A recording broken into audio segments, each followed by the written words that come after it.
This episode of the Culture Codex is a special collaboration with All Aboard Ohio, a nonprofit that spent more than 50 years advocating for improved public transportation and passenger rail all across this state. We're joined by senior data scientist Mitch Radakovich, right? Yeah. Nice, I got that right. We're going to talk to him about the long-term vision of intercity passenger rail, what a connected Midwest actually looks like, and why transportation policy is fundamentally broken here. So, Mitch, thank you for joining me. Yeah, it's a pleasure. Tell us a bit about what the organization has done over the past 50 years. Yeah, so All Aboard Ohio is the leading transportation advocacy organization in the state of Ohio. We are a nonprofit, nonpartisan organization who have worked to push forward a robust transportation system across the state. We want people to have choices. Right now, people are told you will take a car, basically. And that doesn't work for a lot of Ohioans, including the more than 20% of Ohioans who don't have access to a single person vehicle. Over the past 50 years, we have worked to advocate in partnership with Amtrak. We've worked to get better light rail, streetcars, buses all across the state. And we've tried to do that both we call it like our internal and external strategies. So both working with the decision makers, the politicians, the government people, but then also trying to change the culture of transportation in Ohio. It was founded in 1973, Correct, right? yeah. So, 50 years, a little more than that. What was the transportation landscape like then? That's a great question. And actually, there is a specific set of events that happened which led to the growth of transportation advocacy in the U.S. So in the early 1970s, at kind of the turn of the decade, all of the passenger rail service was actually still done by private companies. A lot of them were the same companies that did freight rail. And they were trying to transition out of having to continue doing passenger rail service.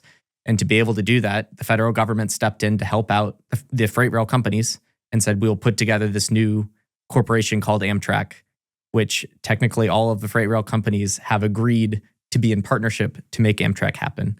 And so as a part of that, we saw a lot of service cuts happen right at the beginning of the 1970s. Yeah. I think actually I saw on Twitter just the other, or X, whatever, that there's this map showing the tremendous service that the state of Ohio even had in 1971. And then seeing what the map of Ohio's service in 1975 was a huge reduction. And so that was the time when we needed to have advocates begin to start this push, start this fight to make sure that this vital form of transportation doesn't completely disappear. Right. Well, Europe and Asia, do they work in a similar structure, I guess, when funding public transportation? Or are we just so incompetent that, It's definitely a different strategy. So it depends country by country, especially in Europe and Asia. It's mostly national, but like there are different levels of government involvement in the different countries' rail, and so there's a lot of countries where there's like, for instance, the rail is a part of like owned by the government. Basically, you can think of it's more closer to an airport, where the Columbus Airport is a governmental organization that is operated, the Columbus Airport Authority or whatever. And then the airlines will pay to utilize that space. There are other countries where it's more like that. If there's a private freight rail company, they're paying to use the rail. And that's just not how it works in the US right now, at least. How can we change it? That is a much bigger question how do you even like address our economic structure. Like, it's bigger than transportation on that front. Right. What I will say is we have seen in other states, even there are rail lines which are maintained and owned by the state, and those are the lines where they're much more easily able to increase the speed. There's a part of a line in Michigan, for instance, now goes 110 miles an hour for Amtrak, and that's in part because the state government didn't have to do a bunch of finagling to make it happen. All Aboard Ohio and people like you talk about a connected Midwest. What does that necessarily look like? Yeah. So it has multiple dimensions to it, right? Because, again, the end goal is choices. So a connected Midwest actually does not include zero cars, right? Cars are an option in a connected Midwest, and because there are a lot of folks who will need to use cars depending on their living situation, right? Of course, yeah. But we also believe that there needs to be ways for people to get between cities. And when I say between cities, I mean, yes, Cincinnati to Columbus to Cleveland, but we're also talking about connections to our mid-sized and smaller cities, right? How are you going to get from Springfield to Columbus? How are you going to get from Hamilton to Cincinnati? And we need to have options for that. But then even more than that, once you make it to the big city or to wherever you're trying to get to, the train station, you still have to get the extra 2 miles to grandma's house, right? And so that's where we need to have in our local communities a robust set of choices there too. So that could look like better busing systems, better streetcars, light rail, subway systems, but also pedestrian and bike infrastructure, right? Like making sure that no matter how you're choosing to get around, and we truly believe in that. It's the freedom. It's a freedom. It's a libertarian arguing point, honestly, right? We don't want our government to tell us you will go with a car. We want our government to say, here are 8 choices. Exactly. Because we're Americans and that's what we like. Yeah, right. Exactly. So that's how we see the connected Midwest. How would expanded passenger rail here change daily life for Ohioans, and not just for the commuters, but like average people like us or students or seniors especially, and just overall working families?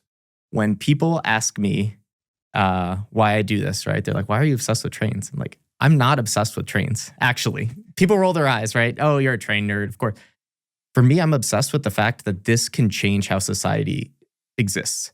And so it's so much more than just transportation. But the fact of the matter is transportation is how you get to all of the parts of your life, right? For me to be able to get here, I had to use transportation to get here to facilitate my other societal duties, right?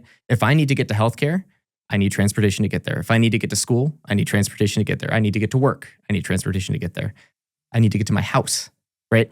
All of those pieces. And now all of a sudden we're talking about every element of society and they're all designed around how we can get to them, right? Right now we're in Union County, which is a part of, frankly, suburban sprawl. I grew up there. Yeah, Marysville. Yeah.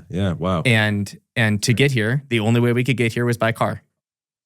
And if we had a different backbone, a different set of transportation choices to move around, we might be in a different style of building. We might have passed more dense apartment buildings.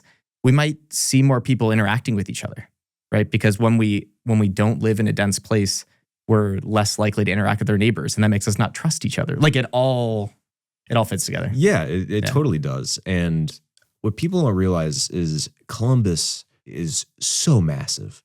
People don't realize, our population size, or it's, 1.2 million people, I think, or and growing. Mm-hmm. We're the biggest city in the fucking country that doesn't have rail. Yeah. What are we doing? What are we doing with our resources? So should we focus on just the, big 3 cities first, like Columbus, Cincinnati, Cleveland, and then possibly go to the other, smaller cities? Or I'm assuming that's the goal. So yeah, it's a great question. And that's why we kind of have 2 different approaches to our advocacy. When we're focused on passenger rail, those are the biggest investments that the state can make in non-car transportation. Now, mind you, we are making like literally more than $10 billion worth of car infrastructure investment next year. We're pushing for a couple of $100 million, right? But they are still the biggest money items. So we advocate for those first, right? We know that the first routes that are going to be successful, and these are the ones that have also been recognized by both Amtrak, the Federal Railroad Administration, like nationally, is the 3C&D, which would go from Cincinnati to Dayton to Columbus to Cleveland, with intermediate stops in Hamilton, in Springfield, in Delaware, and like Mansfield area. We also are focusing on Cleveland to Toledo to Detroit. So that's providing a vital connection between Toledo and Detroit, which doesn't exist right now. Yeah. And then the third one is called the Midwest Connect, which would go Chicago, Fort Wayne, Lima, Columbus, and then on to Pittsburgh with a couple of stops in between there. Now, those are the ones where we are putting the majority of our energy for passenger rail. Yeah. But at the same time, we have 8 chapters across the state. And part of their roles as chapters is to be attuned to their local issues. And so that's why my friends down in the Cincinnati chapter, they're actively working to make sure that bus rapid transit is implemented correctly there. The folks in Columbus were very active in getting the Link Us proposal passed back a couple years ago. The folks up in Cleveland have been making sure that they roll out their new trains that they're going to have on their light rail correctly. And so it's making, like, you can get those wins in this, and those are all big cities that I said, but we also have folks that are working in Sandusky and in Athens and in Oxford. And so it's comprehensive, right? Right. Yeah. And nowadays, considering the economy, I don't know too many people that can afford a car, and they have to either walk an hour to go to the Coda bus stop or And it's interesting, like, the statistics are published on what the burden of single family car ownership is, and it's literally like more than $10,000 a year when you're talking about car payments, about gas, about insurance, about all the above, right? Again, you should be allowed to make that choice, but we shouldn't be harnessing everyday Ohioans with that expense. Yeah, and when it comes to rail in this country, and I'm going to use this term, it is somewhat third world that we have. We're the most, one of the most developed and rich nations in the world. But when you compare our lines of transportation to other countries in the West or even in Asia, it's frankly embarrassing. It is. And even like for the US, yes, it's embarrassing. It's also embarrassing when we compare Ohio to some of our competitor states.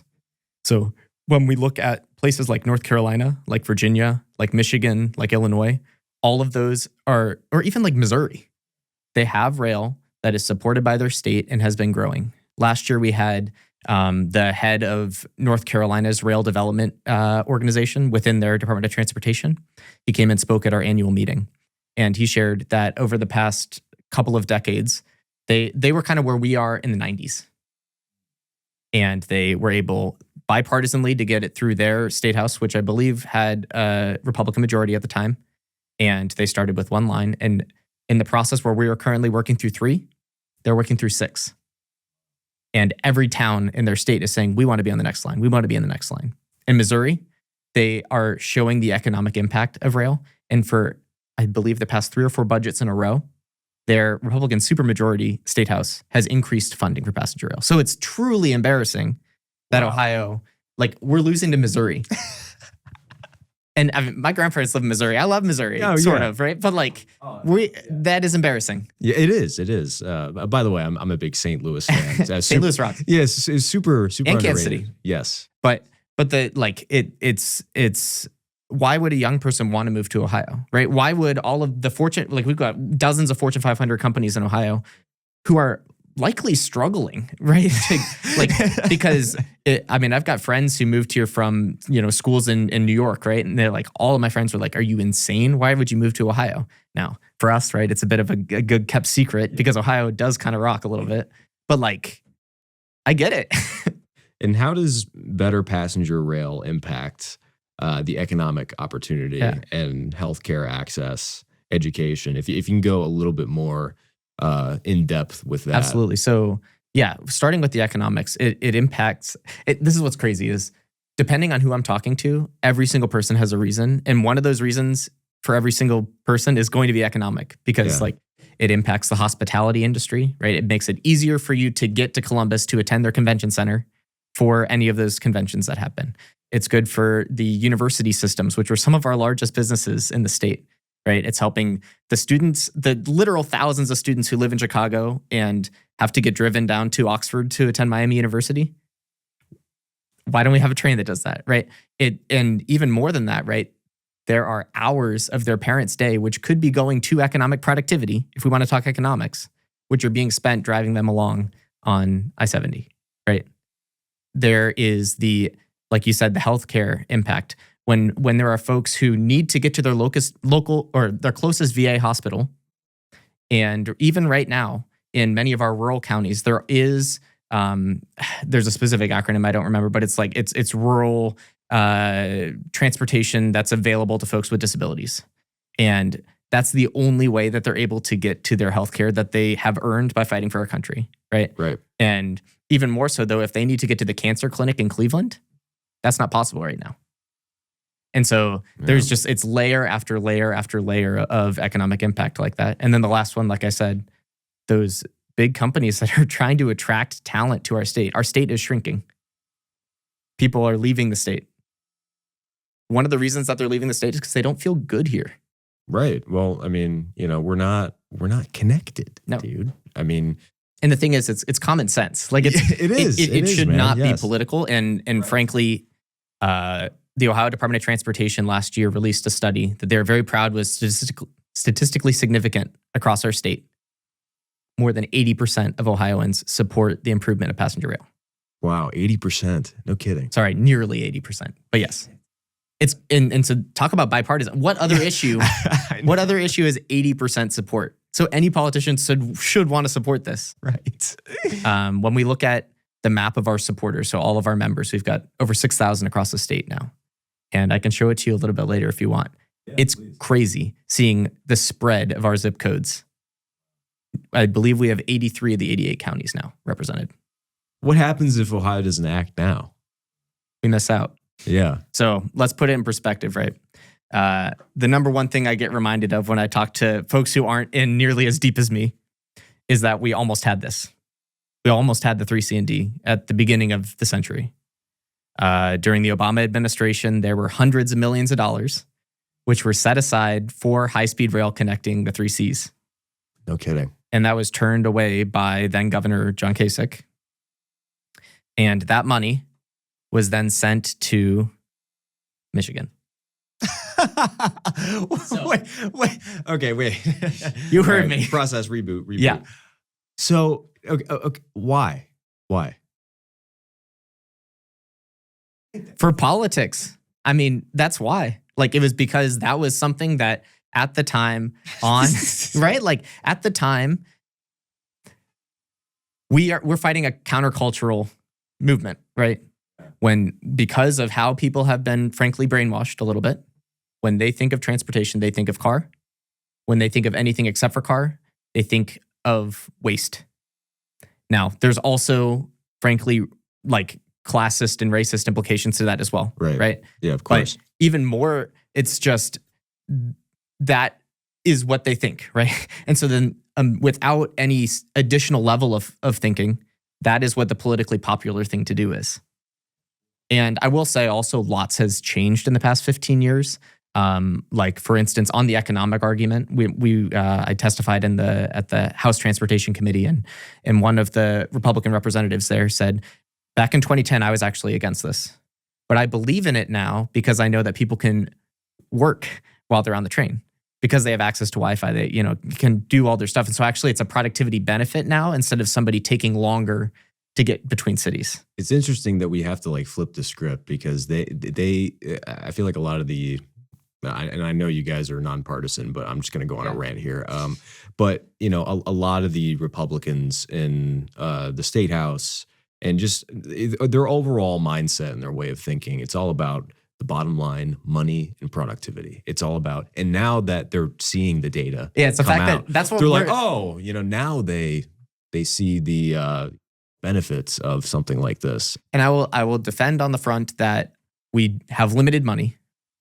And so they want to be sure to spend it in a place that there's going to be an impact. And that's what our job is to prove here's where the impact will happen and this is the best place to spend the money. And we truly believe that that's what's so cool about my job is like I get to argue for something that like truly is like the right thing.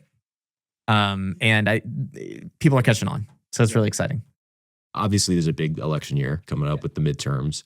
Amy Acton was on our show. I can definitely see her being on board with stuff like this as well as her team. And will this election cycle determine, where we go from here? So regardless of who wins, it's going to be important that whoever wins actually puts this as a priority. And it's our job to make sure that it is a priority, right? Because frankly, there are lots of other things that are very important that are on the top of people's minds right now. Property tax, right, on the top of people's minds. Down in Cincinnati, crime is a big topic of conversation, housing, etc.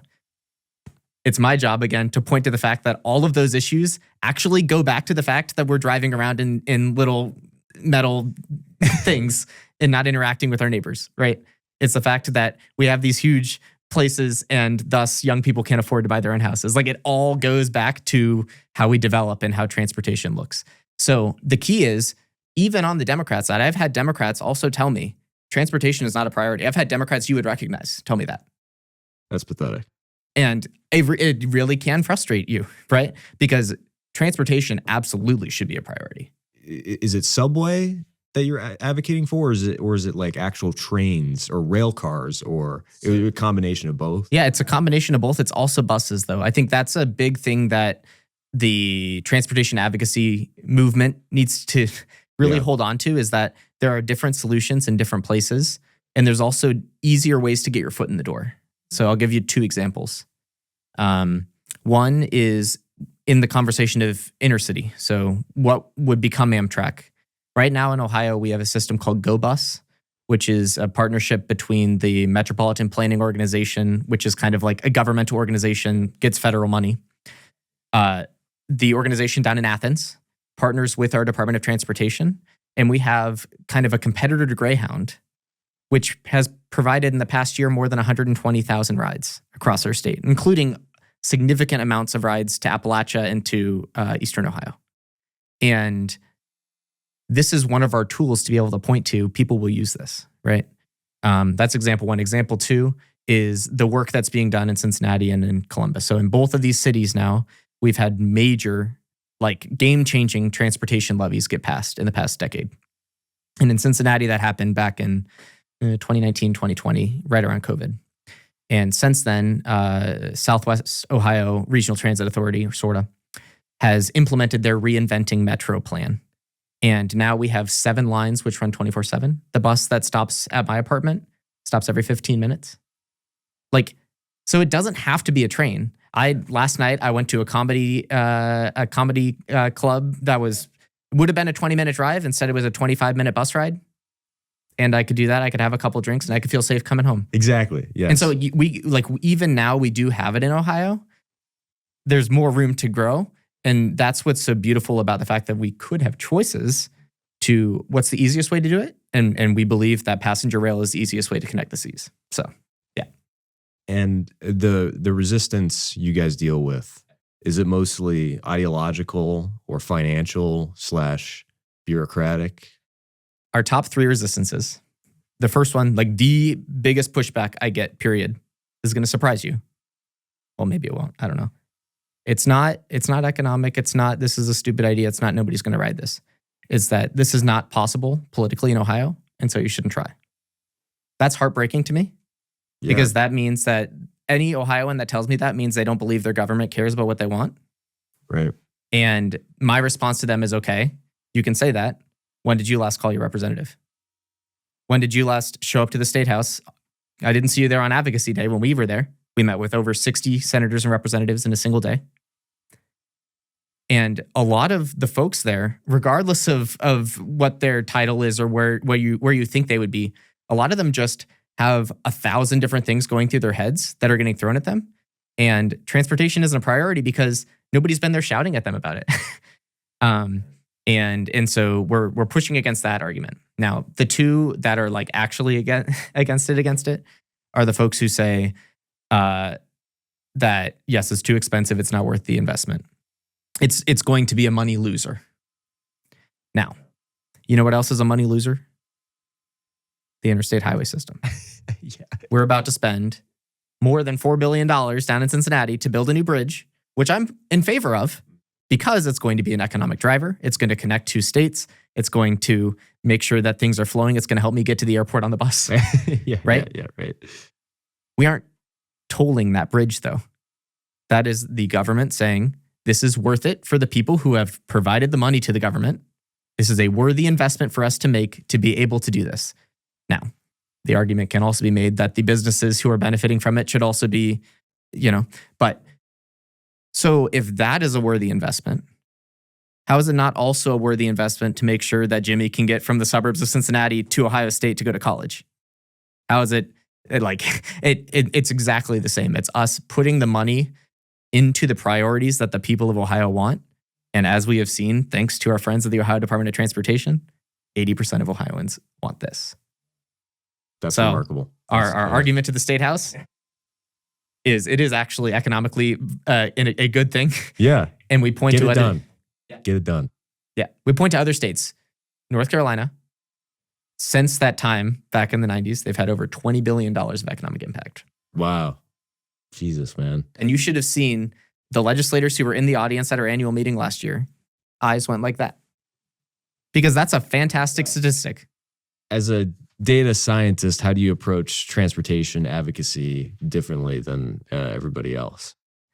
So one of our philosophies at All Aboard Ohio, and I'd love to talk to you more also about just like how our organization, like we're very proud to have ballooned as an organization the past 5 years, right? Yeah, it's impressive. And a lot of that has been by using technology, by being agile, by trying something and then deciding it didn't work.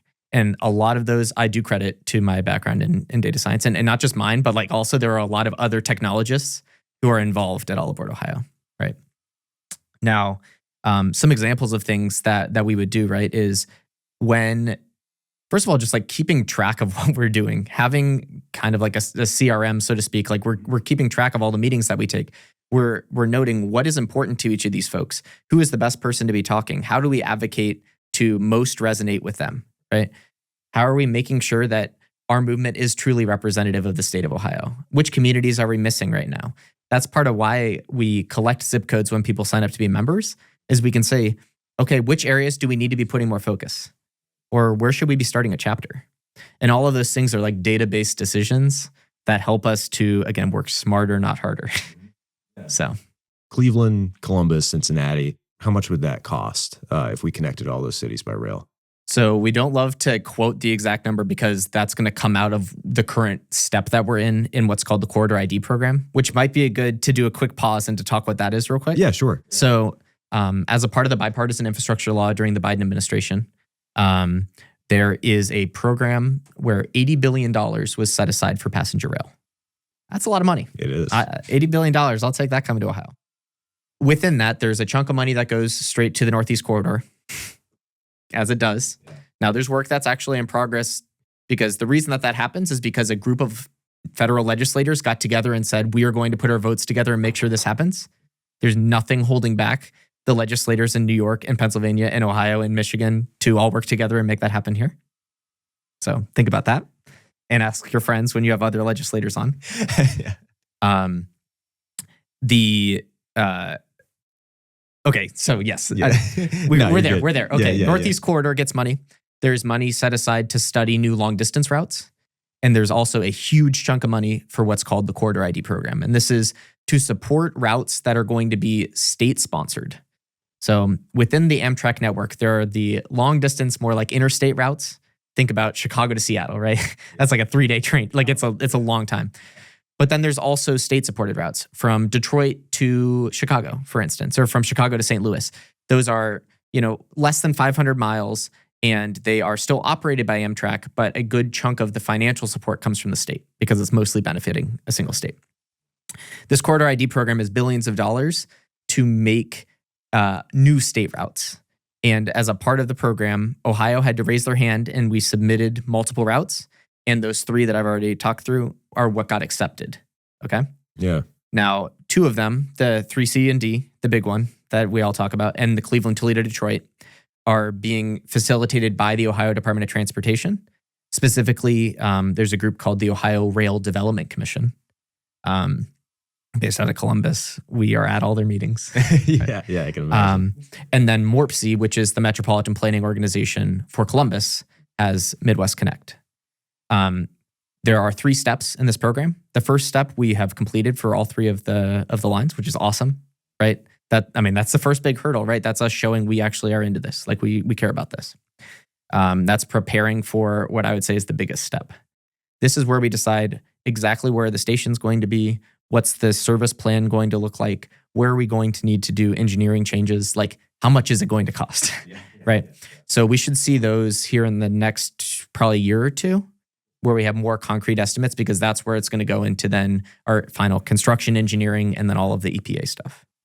So I can give you an estimate though. Yeah. I would estimate it would be probably between 500 million and a little over $1 billion. Somewhere between that for the 3 It's not even that much in the grand scheme of things. If they're building $10 billion highways, that's 5-10%, and it impacts so many more Ohioans. Yes. Yeah.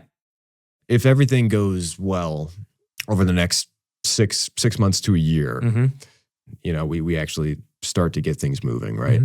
What's the timeline look like? 2033, 2034, trains going.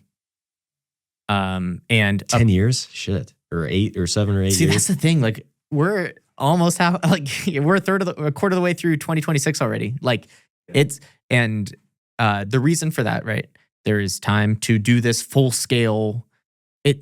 People hear the word plan and they think it's the same as what has happened before, but it's so much more detailed than that. So you have to do that. Then you have to have the engineers that are literally designing every aspect of it. And then you have the shovels in the ground. And then you have test trains and you have coordination with the freight railroads. Right, yeah. Now, you will start to see the impact of that, especially the economic impact, much before 2033, 2034, right? Because it's going to be thousands of construction jobs across the state. You're going to see new stations popping up in places like Dayton and Springfield. And with that, you're going to see new development around those stations. Like, you're going to see the impact much before. And those construction jobs, will they be union jobs? That would be up to the Ohio Rail Development Commission. They better be. Got good partners in the unions with our organization as well. Yeah, what unions are partnered with you? Well, so the big point of partnership, right, is we know that improvements to the freight rail, which actually the Amtrak trains would run on, right? It's the same metal that it's running on. Improvements to those lines is going to lead to freight rail safety, which is good for the workers in the railroads, right?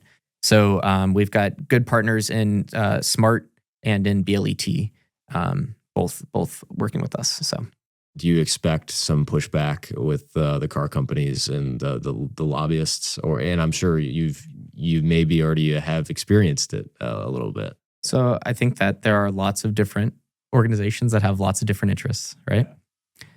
It's our job to show that we are not trying to kill the car. We are actually trying to make it be easier to use a car, right? Because if you take 5 to 10% of the population off of the highway and you put them on a train instead, that's a whole lot less traffic going on the highway, right? For the insurance industry, that's a whole lot less crashes going on that they have to pay for. For the trucking industry, that's a lot easier on the drivers, right? So it turns into a lot of these industries that you would think would 100,000% be against this. We need to shift it a little bit. Now, at the same time, though, right, we can look at the history. Two of the biggest lobbies that fought against the Texas high-speed rail back about a decade ago. You want to take a guess? I'll give you two guesses. Ford, probably. Ford, and what's your other one? I don't know, like Michelin or something, or you got the M. McDonald's. Oh, I was gonna say McDonald's. Southwest too. Airlines. Damn it. Who McDonald's else? and Southwest Airlines. Southwest Airlines. You know how many flights a day go between Houston and Dallas on Southwest Airlines? It's like 25. Wow.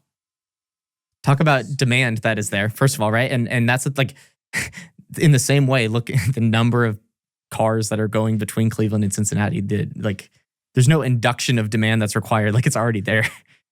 But so anyways, the point of the matter is we need business is scared of change, right? The way that our society, our economy is set up is we want to keep things stable. That's what conservatism is. Yeah. It's part of why there's people freaking out right now, is because conservatism is not keeping things stable right now. No, it's not. And so they see this countercultural movement as shaking up how we deal with transportation, shaking up how we do development. But there's a lot of economic opportunity there too. So I would challenge those same businesses that might initially think to lobby against this movement. Maybe think about, how do we embrace this movement and make even more money, right? And that's why there are businesses that do support this. We talk to the developers, because you might see a parking lot outside of Sinclair Community College in Dayton. What those developers are seeing is 1,000 apartments in a city that has been hollowed out over the past 70 years and has an incredible amount of potential. And I'll tell you, actually, again, bipartisan, that is exactly what many of the local leaders in these smaller cities see as well. And that is like millions, if not billions of dollars just waiting to be made. If you reached your ultimate goal with this organization, what does it look like? Yeah. So I'll go twofold. One is, what is our organization's external goal, which we've already talked about quite a bit, right? Yeah. I would see achievement there as passenger rail connecting our major cities.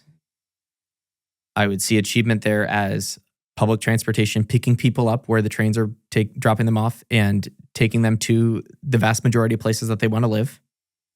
I would see achievement as development patterns changing as a result of that, which are things that we've seen again in other states. You go to the Raleigh, North Carolina station, and there is a 25-story brand new apartment building right next to it. I would also see transportation not being a taboo subject in the State House as a success. Those are the external pieces. The internal pieces, right now, our organization, it has been around for 54 years now. Yeah. We currently have 20 hours a week of paid staff across 2 folks. That's not that much. Yeah. And that means that we have hundreds of hours of volunteer effort every week. A lot of folks think that advocacy is free. It's not. Yeah, right. Totally. And so one of my goals, even in the next couple of years, is building up our fundraising infrastructure. We're trying to get more large and small businesses involved because, frankly, we're doing free lobbying right now, right? And so success there, the long term, would be having a stronger, more built-out staff. And as a result of that, our board can be more advisory. Right now, we're an extremely hands-on board, which is good to an extent. But again, we're feeling growing pains right now. There's 11 million Ohioans. They don't all need to know what All Aboard Ohio is, but they do need to know that even now there are choices in many of our communities. And I think that is something that is sometimes honestly purposefully hidden from us. When you get off the airplane in Cincinnati and you are walking to baggage claim, there's a huge sign that says taxis this way, a huge sign that says this way to the parking lot. There's a tiny little sign that points you to the back corner of the building to get on the bus, which runs every 30 minutes to downtown Cincinnati. When I got off back in August, I was at the airport, and I see 2 folks who I could tell were not from the U.S. looking around, right? And so I went up and said, well, they're from Brazil. They were here for the national tennis tournament, right? We've got the big Western and Southern Open down in Cincinnati, which we're very proud of, and we fought super hard to keep in our city. And so I'm seeing 2 folks who have just come to Cincinnati, just come to the Ohio region for the first time in their lives. And their welcome to our region is, we don't think that you're worth it enough to know how to get to where you need to go. Wow. That's heartbreaking. And it's the same when people get off the train at Cincinnati Union Terminal. There's no welcome to Cincinnati. It's 3 a.m. There's also no bus downtown. They've got to walk 2 miles across I-75 to get to the bus station. That's not humane. And so if we want to be a welcoming region, and I'm not talking I'm just talking welcoming period, right? If there's a businessman that gets off that train, if we want to think about businessmen, right?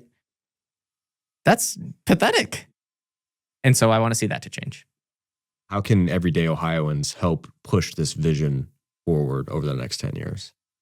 Couple of things. So first, we would encourage you to get involved in our movement. We have a phenomenal communications team who has put a ton of work into our website. Go check it out. Go see all of the routes that are currently in progress right now. Read our blog. Check out our events. We have right on that front page our rail supporters list, which is how we can prove to our elected and appointed leaders that Ohioans across the state want this. So please go and fill that out. Please sign that up. And then get involved, go to events, yada, yada, right? That's all Aboard Ohio specific. I'm not expecting that of everybody. A couple things I am expecting of everybody though, right? One is to, at least one time in the next month, think about if you really need to take a car to where you need to go. Think about if you want to be taking that car. If the answer is yes, I have to take this car. And then think about what would need to be possible for you to have a different option, right? Yeah. And then the last piece, and I think this is the most important piece because it's something we are losing the ability to do right now as a society, is to talk to somebody else about it. That could be at your dinner table. That could be at work. People joke about me. I'm the train evangelist. I'm spreading the good word, right? Yeah. But actually just talk to your friends about this because it doesn't make sense. The life, the way that we are moving around in our society right now. And the more that we socialize that, that's how we start to get that countercultural movement to become just culture. So that'd be my big ask there. Well, Mitch, this was an incredible episode, very informative, and I had a blast. This is, this is very exciting for me as a lifelong Ohioan. And we got hope. We got hope. That's what I'll say. Yeah. But Mitch, seriously, thanks for coming on. And like I say with everybody else, you are welcome back anytime to talk about more rail. So absolutely, let's get it going. And about society. Yes, totally, man. Very good. Thanks, Evan. Yeah, appreciate it, man.